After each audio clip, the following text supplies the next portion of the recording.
Assalamualaikum dan salam Sarawak Maju Makmur bersama saya Fidas Matrang. Berita dimulakan dengan kerajaan melalui Kementerian Perdagangan dan Komoditi sedang rancak menjalankan penyelidikan bagi mencari inisiatif dan cara baru berkaitan penanaman lada di Sarawak. Di mana Perdana Menteri Datuk Seri Fadilah Yusof memberitahu satu penyelidikan yang diadakan di stesen penyelidikan Semenggoh telah dijalankan selama setahun dan kini dalam fasa pengambilan data. Beliau yang juga Menteri Perdagangan dan Komoditi berkata, sekiranya penyidikan itu berjaya, maka ia akan diperkenalkan kepada pekebun-pekebun lada di Sarawak bagi memudahkan mereka dan menambah lagi keluaran lada dari negeri ini. Yang kedua juga kita memperkenalkan penanaman dengan menggunakan IoT, Internet of Things.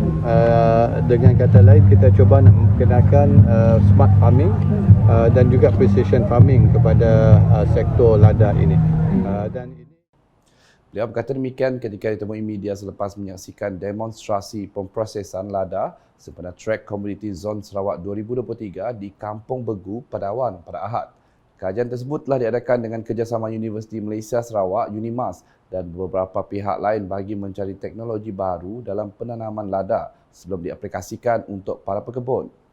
Mengulas lanjut mengenai penanaman lada, Datuk Seri Fadilah yang juga ahli Parlimen Petrajaya memberitahu sejenis kayu untuk menggantikan kayu belian akan diperkenalkan pada masa akan datang. Menggunakan kayu belian yang dipotong dan sebagainya, tapi bekalan kayu makin kurang. Jadi kita dah perkenalkan kayu yang baru untuk penanaman. Dalam perkembangan lain, Datuk Seri Fadilah Yusof menyambut baik permintaan yang dikemukakan oleh Jabatan Hutan Sarawak. Pengarah Jabatan Hutan Sarawak, Datuk Hamdin Mohamad telah mengemukakan permintaan berkenaan pembinaan pusat penyelidikan sendiri mengenai perhutanan di hutan simpan Sabal dan pengurusan hutan terutamanya dalam pengurangan risiko kebakaran hutan. Datuk Seri Fadilah memberitahu beliau akan menyokong sepenuhnya permintaan tersebut dan akan dikemukakan kepada Kerajaan Persekutuan. Pertama, nak mewujudkan research center, pusat kajian perhutanan di kawasan ini, dan saya akan menyokong untuk dikemukakan kepada Kerajaan Persekutuan dan akan memberi sokongan kuatlah kepada perkara tersebut. Beliau berkata demikian semasa berucap dalam program Trek Komoditi 2023 Industri Perkayuan Sarawak di Simunjan pada Ahad. Walau bagaimanapun katanya permintaan tersebut terpaksa menunggu rancangan Malaysia ke-13 RMK-13 memandangkan RMK ke-12 telah memasuki fasa akhir. Mengulas mengenai pengurusan hutan simpan Sabal dalam mengurangkan risiko kebakaran, beliau menggesa agar pihak Jabatan Hutan Sarawak membuat permohonan segera kepada beliau. Pengurusan hutan khususnya menangani kebakaran, ya boleh hantar cepat-cepat dengan kami. Maybe next year I will try to allocate certain provision bergantung dengan berapa banyak yang diminta. Dalam pada itu, beliau turut memaklumkan bahawa nilai ekspor kayu dan produk perkayuan Malaysia telah meningkat sebanyak 33% iaitu 25.2 bilion ringgit pada tahun lalu. Sementara itu, seni kraf tangan mampu meningkatkan ekonomi keluarga serta memelihara warisan budaya. Timbalan Menteri Pelancongan Industri Kreatif dan Seni Persembahan Sarawak MTCP, Datuk Snodan Lawan memberitahu khusus pembuatan kraf tangan atau bengkel yang lain boleh memberi kemahiran untuk menghasilkan kraf tangan kepada para peserta. Menurutnya, kemahiran membuat kraf tangan ini boleh membantu menjana pendapatan tambahan dengan menjualkan produk tersebut kepada pasaran luar untuk meningkatkan ekonomi keluarga. Beliau berkata demikian semasa berucap pada majlis perasmian kursus pembuatan kraf tangan Sugu Tinggi Iban di Balai Ringin pada Sabtu. Ahli Dewan Undangan Negeri Adun Balai Ringin itu turut berkata kursus umpamanya juga akan dianjurkan di Sri Aman, Kanowit dan Tatau. Beliau menambah kementeriannya juga telah menerima banyak permohonan dari Miri, Sibu, Bintulu dan Kuching bagi menganjurkan kursus yang menjurus kepada industri kreatif bagi membantu menambah ilmu kepada peserta. Dalam pada itu, Datuk Snodan berkesempatan mengagihkan dana sebanyak 10 juta ringgit di bawah dana mudah cara bagi membiayai kursus pembuatan kraf tangan di seluruh Sarawak.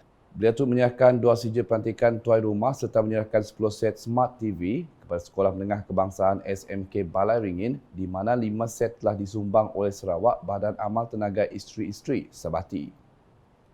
Di Paloh pula, Ahli Parlimen Tanjung Manis, Insinyur Yusof Abdul Wahab berkesempatan menyantuni pusat gerakan mencari dan menyelamat orang hilang di jeti Kampung Berangan pada Ahad. Mangsa beliang Ajah berusia 53 tahun dilaporkan hilang pada Rabu lepas apabila tidak pulang setelah keluar mencari kayu di kawasan berhampiran. Keluarga beliau yang khawatir berikutan beliau tidak pulang ke rumah sehingga petang membuat laporan dan operasi mencari dan menyelamat telah dilancarkan. Antara agensi yang terlibat ialah Polis Diraja Malaysia, Bomba Maritim, Sarawak Coast Guard, APM dan turut dibantu oleh penduduk kampung. Sehingga hari keempat operasi dijalankan, mangsa masih belum ditemui dan keluasan kawasan pencarian diluaskan sehingga 10 km radius. Insinyur Yusof yang melawat pusat gerakan mencari telah diberikan taklimat semasa oleh agensi yang terlibat dan mengucapkan terima kasih atas bantuan yang telah diberikan sepanjang gerakan mencari dijalankan. Beliau juga turut menyumbangkan bantuan peribadi kepada isteri mangsa semasa lawatan tersebut sambil berpesan kepada semua agar sentiasa berhati-hati apabila turun ke sungai untuk mencari rezeki. Lebih-lebih lagi ketika ini musim tengkujuh sudah bermula. Keperkembangan di Engkelili, Pertubuhan Ibu Bapa dan Guru PIBG memainkan peranan penting dalam menyokong perkembangan pelajar dan memastikan keperluan mereka diuruskan dengan baik di peringkat sekolah. Ahli Parlimen Lubuk Antu Roy Angau Gingkoi berkata, PIBG membantu dalam memastikan keperluan pelajar termasuk dari segi pendidikan, keselamatan dan kesejahteraan diberi perhatian yang sewajarnya. Beliau juga menekankan bahawa PIBG perlu menjadi platform yang efektif bagi ibu bapa dan guru untuk bekerjasama dalam meningkatkan kualiti pendidikan di peringkat sekolah. Beliau berucap demikian pada Majlis Merarau Sekolah Kebangsaan SK Engkelili nombor 1 di Dewan Serbaguna Majlis Daerah Lubuk Antu MDLA pada Sabtu.